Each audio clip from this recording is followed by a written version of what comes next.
Powerful and high-profile politics jobs in the region, especially after a year that's seen Bristol make headlines around the world. Who will be the next mayor of Bristol?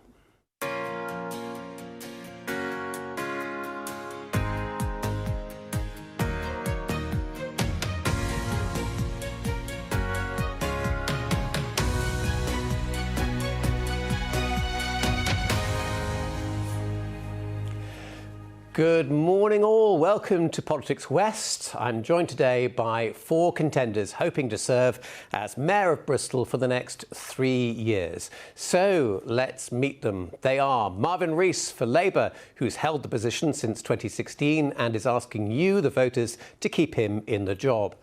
Dr. Caroline Gooch is a scientist who's standing for the Liberal Democrats. Alistair Watson, a businessman, is the Conservative candidate, and for the Green Party, Sandy Hore-Riven, who is a charity boss. Thank you all for coming on the programme. It's good to see you. We are COVID secure, just to let you know, and all the candidates and me have done a test, and we're all negative, right? We're negative. Good. Well, we're looking forward to half an hour of spirited debate. It's going to be, but let's just take a couple of moments to reflect on what the Mayor is responsible for. Here's Paul Baltrop. It was a referendum with a close result, and it's been controversial ever since. No, not Brexit, but Bristol's choice in 2012 to introduce an elected mayor, the only city of the 10 that held votes where it went in favour. There was talk of more money and power, but in reality, the mayor is similar to most council leaders, taking decisions in conjunction with his or her cabinet. They can be overruled, but that rarely happens. And in a time of austerity and now pandemic, Bristol gets no extra funding. Instead, the main difference has been profile in and outside the city. George Ferguson was the first elected mayor. His trademark red trousers got him much noticed. He travelled widely at home and abroad, but also made an impact on Bristol's streets. Sometimes it was positive, at others, such as with residents parking, it sparked much anger and opposition. That was a factor in 2016, and with all-out council elections taking place at the same time, turnout was sharply up. The tables were turned. Labour's Marvin Rees, who'd lost out first time around, now won a convincing victory. After first votes were counted, he had 40% compared to George Ferguson's 23%, followed by the Conservatives, Greens, Lib Dems and 8 other candidates. Once all their second votes had been allocated, the result was overwhelming. During the 5 years that have followed, some big issues like the arena, air pollution and housing have never gone away. But politics is rarely predictable, and from Colston statue to the coronavirus pandemic, being Mayor of Bristol brings lots of new challenges. There could even be an existential threat. Some candidates want the role abolished. That would require another referendum. But whatever happened, the mayor's term would continue until the next election in 2024. Our thanks to Paul, and as he said, I should tell you that 2 of the candidates here today want to abolish the office of Mayor of Bristol. So Caroline Gooch for the Liberal Democrats, why is that your policy? Because we think the mayoral role is not democratic. The mayor can overrule majority council decisions. He overruled the Bristol Arena being at Temple Meads, and he's not listening to the people of Bristol over his proposed Western Harbour development. Which... But there's a huge mandate, isn't there? If you stand for election and you get it, particularly with a large majority, then haven't you got the right to do those things? You can't be removed. So if you then spend the next 4 years, even the Prime Minister can be removed in office if he's proving unpopular within his own party and there's unrest in the country. At the moment, we can do nothing about the Bristol Mayor in the 4 years. Well, there's an election. There is an election, yes, but in the 4 years in between, and this time 5 years, we haven't been able to do anything. OK. Alistair Watson for the Conservatives. When there was trouble in Bristol when the Colston statue came down, the international media descended on our city and they were looking for a single face to represent the city's views. Now, if you do away with the mayor, as you want to, who do you put up for that? The chairman of the Ways and Means Committee? We've always had a leader of council, and the mayor is just an elected leader of council, really. I mean, exactly the same powers as you said earlier on, or Paul said earlier on. So, you know, there's no difference in that, except that the mayor is probably more high profile because they're voted in by everybody rather than by the councillors themselves. I mean, really, we've got too many mayors now in Bristol. We've got a regional mayor and we've got a Bristol City mayor. We've changed our voting system. We've got the regional mayor now. We don't need the Bristol mayor. In fact, it was a Tory policy, wasn't it? It was David Cameron who wanted all this. It was indeed, and I campaigned vigorously to get a mayor of Bristol. We've tried it. It was an experiment. It's failed. Right. So well, it's failed for the Conservatives because you've never got in. It's failed for the city, and I am extremely angry at how things go now. What makes you angry? We've got a mayor that doesn't listen to democratic politicians. He doesn't listen to the councillors. In fact, councillors on his own party have been walking out on him saying they don't listen. He doesn't listen to them. So he can be too autocratic. And he's taken some decisions which are bad and wrong. We've got no arena. We've wasted £50 million on a Bristol Energy company because he couldn't take that decision. Whereas if that had been a leader with a council, we would have saved an awful lot more money. You say he's not listening, but presumably you listened to that. Why didn't you respond to the criticism and tell us about the role that you've been doing for 5 years? Well, I think we do have to remember the context within which Bristol decided to vote for a mayor, and that was a history in which the city had not really grappled with the big challenges and had really failed to deliver. And people described Bristol as a city that succeeded despite itself, and certainly despite Bristol City Council.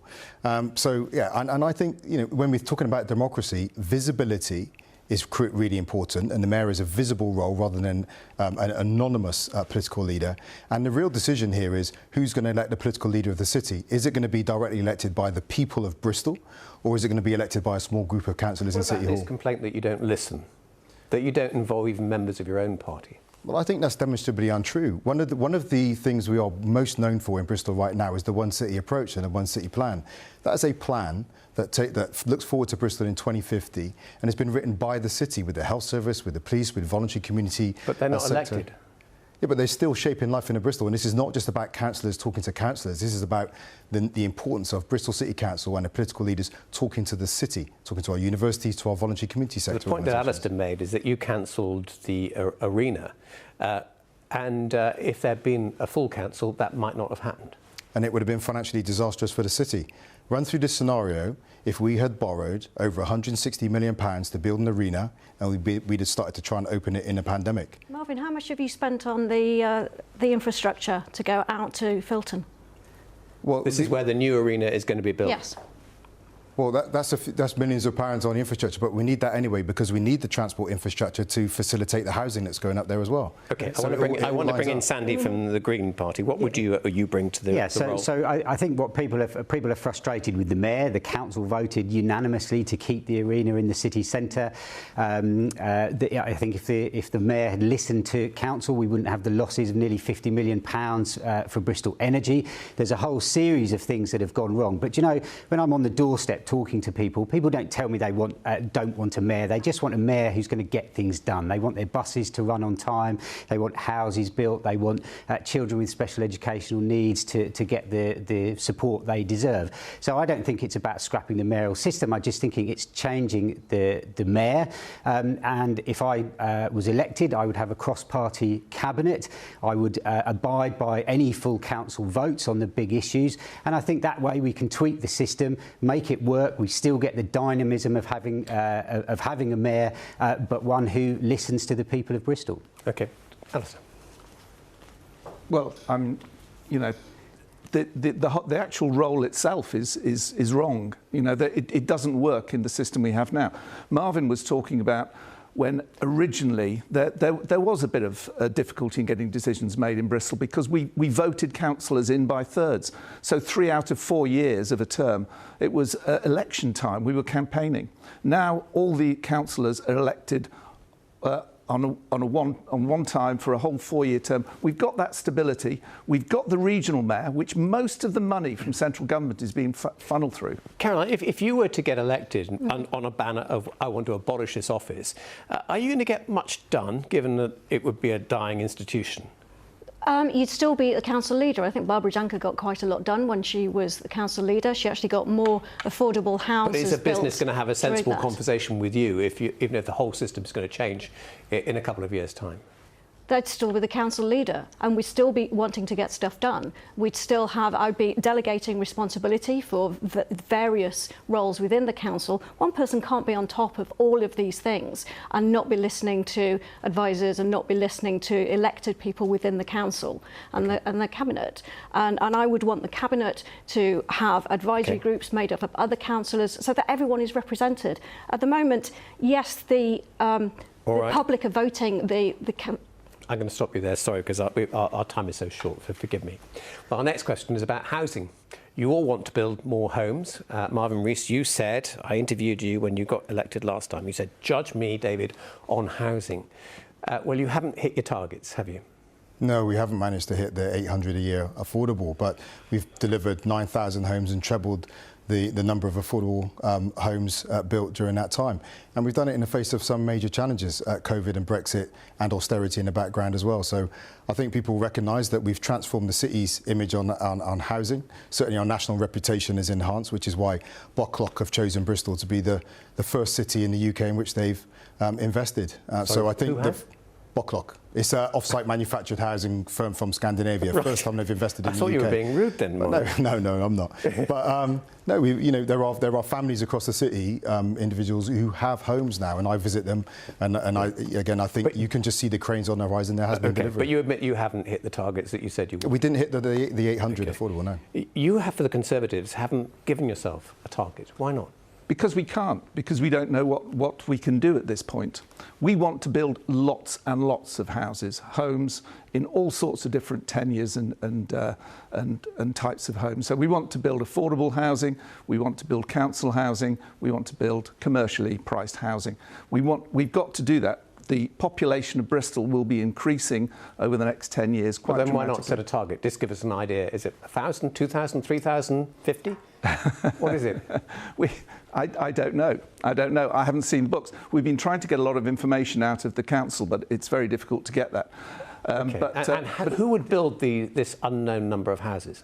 Well, we would build council houses. We would use the council house building company to build some council houses, and we'll build as many as we can of those. Homes England is getting involved. There's a lot of money coming from the regional West of England mayor to build houses, and we will get developers, and we want to unlock those developments where we can get more affordable housing out of those developments. But you're a businessman, that's one of the tickets you're standing on. You know how business works. I mean, if a developer's got a pocket of land, they're not going to develop it until they know they can get the maximum profit from it. Is that right? That is right. So there's been a market failure, hasn't there? There's been a real demand in Bristol that has outstripped the supply of housing, and some of that's because we are such a successful city. Okay. And let's bring in Sandy. Let's bring in Sandy. Forgive me for interrupting again. It's just to move things on a bit.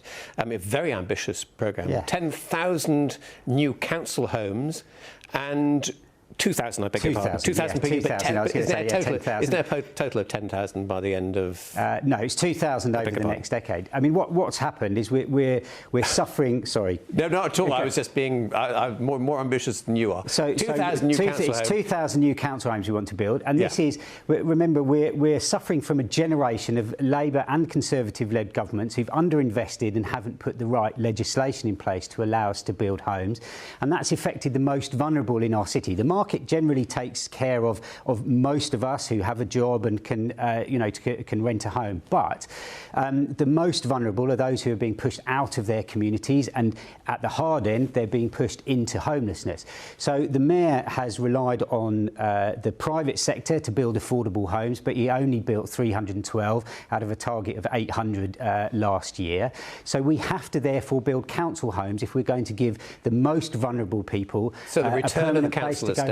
The return of the council estate. No, it doesn't have to be a council estate. I think they can be part of existing developments. Right. I wouldn't want a 2,000 house council estate. And where's the money coming from for that? So the money can be borrowed against the existing council houses assets, and actually, to Alistair, the figures are there. You can look through them, and we've done the maths, and we think we can build 2,000 So how much would you be borrowing? So we'd be borrowing to build the homes about £280 million. OK, what would the Lib Dems do? We would build a whole load of homes, sell half, use the sales to pay for the housing that we built. Build the homes, sell half, keep the rest for rental. So council homes. So it would be a mixed housing. Right. And what's the ambition? What's the scale? I think we need 2,000 homes a year. That's what all of the housing groups are asking us to commit to. Under Barbara Janker, we got near that target, and in the worst year under Barbara Janker, we built more homes, affordable homes, in the worst year than either of the two mayors have in their best years. Okay, have they convinced you? Not really. Delivering homes is difficult. It's actually over 530 affordable homes this year. Has it been more difficult than you thought it would be?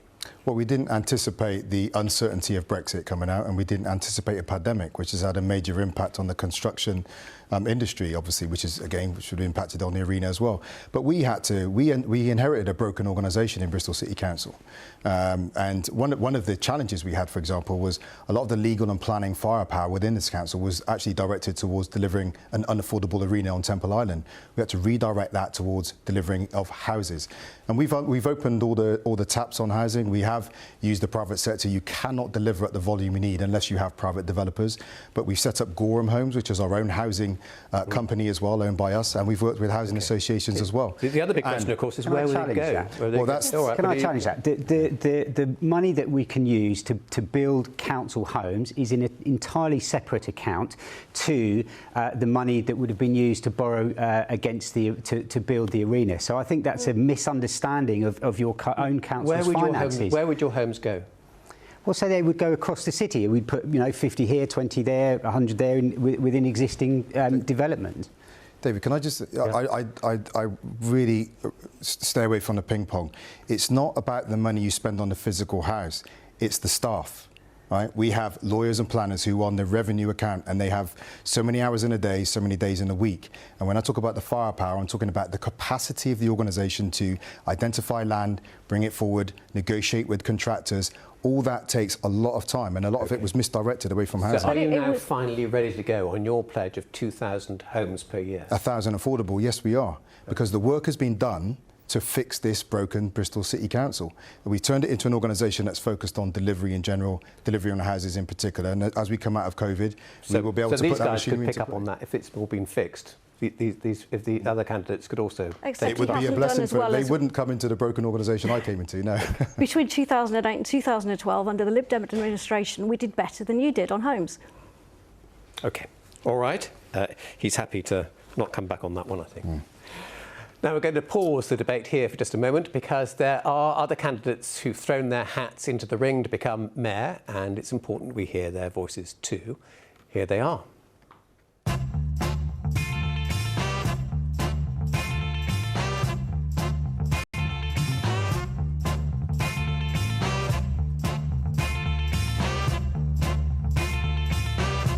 I'm Tom Baldwin. I'm John Langley. My name is Sean Donnelly. Robert Clark. Hi, I'm Oscar Shaw, and I'm running as an electoral candidate in the upcoming election. We would stop and reverse the cuts to jobs and services on the council by moving no cuts budgets and building a mass campaign to win back the funding that's been stolen from the city by the Tory government. We would put public ownership at the heart of a strategy to deal with issues like housing and public transport, and we would support all the struggles of ordinary people to defend our livelihoods and living standards. My policy is about cleaning up the city, and that means curtailing protest in such a way that we respect peaceful protest, but anyone who steps outside of it will know that they've stepped outside it and will feel the full force of the law coming down on them, and also to do with the people who are living in caravans who aren't paying council tax, who should be paying council tax, because the people who are paying council tax are subsidising them. When elected, we will make Bristol better in all ways.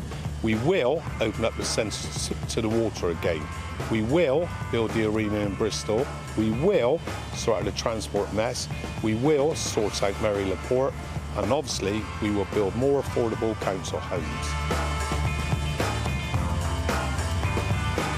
If I'm elected mayor, Bristol will no longer have any lockdowns. From this, freedom will naturally return and all businesses will be able to open and be free to do their business without let or hindrance. We will not accept any diktat from London. Also be the case that all mask mandates will be dropped, especially for children, and we will be happy as a result. I'm representing the Rights for Nature campaign because I believe that trees have the right to exist and persist within Bristol. Across Bristol, we're losing our tree cover and we're losing it in deprived areas. This is an example of environmental discrimination. I've come off the back of the M32 Maples campaign, where trees were cut down in St Paul's wrongly. This has happened because it's a deprived area where people do not have the means to defend themselves. This is a form of discrimination that I intend to crack down on.